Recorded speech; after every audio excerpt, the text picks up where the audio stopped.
شروع اللہ کا نام لے کر جو بڑا مہربان نہایت رحم والا ہے۔ قاف، قرآن مجید کی قسم کہ تم پیغمبر ہو۔ اصل بات یہ ہے کہ ان لوگوں نے تعجب کیا کہ انہی میں سے ایک خبردار کرنے والا ان کے پاس آیا تو کافر کہنے لگے کہ یہ بات تو بڑی عجیب ہے، بھلا جب ہم مر گئے اور مٹی ہو گئے تو پھر زندہ ہوں گے؟ یہ زندہ ہونا عقل سے بعید ہے۔ ان کے جسموں کو زمین جتنا کھا کھا کر کم کرتی جاتی ہے ہم کو معلوم ہے، اور ہمارے پاس تحریری یادداشت بھی ہے۔ بلکہ عجیب بات یہ ہے کہ جب ان کے پاس دین حق آ پہنچا تو انہوں نے اس کو جھوٹ سمجھا۔ سو یہ ایک الجھی ہوئی بات میں پڑے ہیں۔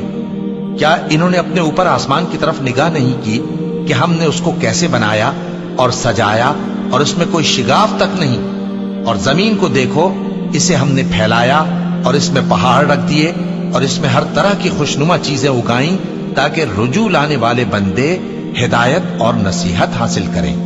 اور ہم نے آسمان سے برکت والا پانی اتارا اور اس سے باغ اگائے اور کھیتی کا اناج اور لمبے لمبے کھجور کے درخت جن کا گابھا تہ بتہ ہوتا ہے، یہ سب کچھ بندوں کو روزی دینے کے لیے کیا ہے۔ اور اس پانی سے ہم نے مردہ زمین کو زندہ کیا، بس اسی طرح قیامت کے روز نکل پڑنا ہے۔ ان سے پہلے نوح کی قوم اور کنویں والے اور سمود والے لوگ جھٹلا چکے ہیں، اور عاد اور فرعون اور لوط کے بھائی اور بن کے رہنے والے اور تبا کی قوم، غرض ہر ایک نے پیغمبروں کو جھٹلایا تو ہماری دھمکی بھی پوری ہو کر رہی۔ تو کیا ہم پہلی بار پیدا کر کے تھک گئے؟ نہیں، بلکہ یہ اثر نو پیدا کرنے کے بارے میں شک میں پڑے ہوئے ہیں۔ اور ہم ہی نے انسان کو پیدا کیا ہے، اور جو خیالات اس کے دل میں گزرتے ہیں ہم ان کو جانتے ہیں، اور ہم تو رگ جان سے بھی زیادہ اس کے قریب ہیں۔ جب وہ کوئی کام کرتا ہے تو دو لکھنے والے جو دائیں بائیں بیٹھے ہیں لکھ لیتے ہیں۔ کوئی بات اس کی زبان پر نہیں آتی مگر ایک نگہبان اس کے پاس لکھ لینے کو تیار رہتا ہے۔ اور موت کی بے ہوشی حقیقت کھولنے کو طاری ہو گئی۔ اے انسان، یہی وہ حالت ہے جس سے تو بھاگتا تھا، اور سور پھونکا جائے گا، یہی عذاب کی دھمکی کا دن ہے۔ اور ہر شخص ہمارے سامنے اس حال میں آئے گا کہ ایک فرشتہ اس کے ساتھ ہانکنے والا ہوگا اور ایک اس کے اعمال کی گواہی دینے والا۔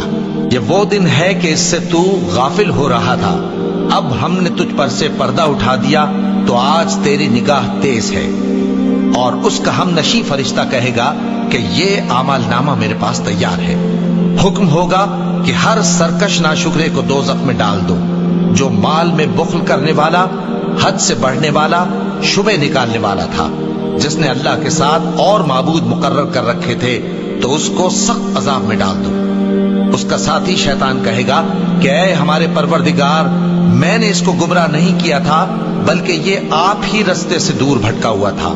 اللہ کہے گا کہ میرے حضور میں رد و قد نہ کرو، میں تمہارے پاس پہلے ہی عذاب کی وعید بھیج چکا تھا۔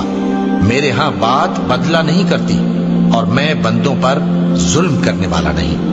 اس دن ہم دوزخ سے پوچھیں گے کہ کیا تو بھر گئی؟ وہ کہے گی کہ کچھ اور بھی ہے، اور بہشت پرہیزگاروں کے قریب کر دی جائے گی کہ ان سے مطلق دور نہ ہوگی۔ یہی وہ چیز ہے جس کا تم سے وعدہ کیا جاتا تھا، یعنی ہر رجوع لانے والے، حفاظت کرنے والے سے، جو رحمان سے بن دیکھے ڈرتا رہا اور رجوع کرنے والا دل لے کر آیا، اس میں سلامتی کے ساتھ داخل ہو جاؤ۔ یہ ہمیشہ رہنے کا دن ہے، وہاں جو چاہیں گے ان کے لیے حاضر ہوگا۔ اور ہمارے ہاں اور بھی بہت کچھ ہے، اور ہم نے ان سے پہلے کئی امتیں ہلاک کر ڈالی، وہ لوگ ان سے قوت میں کہیں بڑھ کر تھے۔